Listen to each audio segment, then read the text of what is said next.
మన deputy CM అయ్య నిన్న రుషికొండ ప్యాలెస్ పర్యటనకి వెళ్ళాడు. అందులో ఫాల్ సీలింగ్ పెచ్చులు కిందకు పడుతున్న దృశ్యాన్ని అందరికీ బయటికి వెలుగులోకి తెచ్చాడు. అయితే జగన్మోహన్ రెడ్డి గారు ఇంత ఖర్చు పెట్టి కట్టారు కదా, ఇంత నాశరకంగా కట్టారు, అది ఇదని ఆయన స్టైల్లో ఆయన ప్రచారం స్టార్ట్ చేశాడు. అయితే ఈయన ఎక్కడైనా సరే జస్ట్ ఏదో ఒకటి చేస్తే ఇట్టే దొరికిపోవడం ఆయనకు అలవాటు. అది స్లాబ్ పెంచి పడేటప్పుడు, అదే ఫాల్ సీలింగ్ పెంచి పడేటప్పుడు ఎలా అయితే ఉందో అలా పడాలి.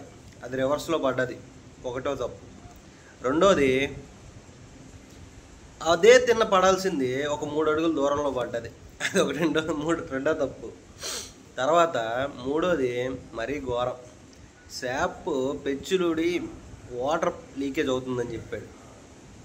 ఆ వాటర్ సైడ్ ఎక్కడా కూడా కనిపించడం లేదు. అదొక్క ప్లేస్లో ఎట్లా పడుతుందో నాకైతే అర్థం కావడం లేదు. ఏమన్నా మేనేజ్ చేస్తుంది. ఇంత డైవర్షన్ చేయడం నీ వల్లే అవుతుంది అయ్యా. నువ్వు టీడీపీ వాళ్ళ దగ్గర నేర్చుకుంటూ ఉంటావులే.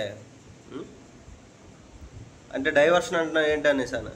సుగాలి ప్రీతి వాళ్ళ అమ్మే డైరెక్ట్గా ర్యాలీ చేయడం అదొకటి. 2 స్టీల్ ప్యాంట్ 34 విభాగాలు అమ్మిదింగారే, ఇవి ఒకటి. మిమ్మల్ని ఎక్కడ ప్రజలు చెప్పులతో కొడతారని చెప్పి ఇలాంటి పన్నాగాలన్నీ ప్రయత్నిస్తున్నాం. మంచిదే.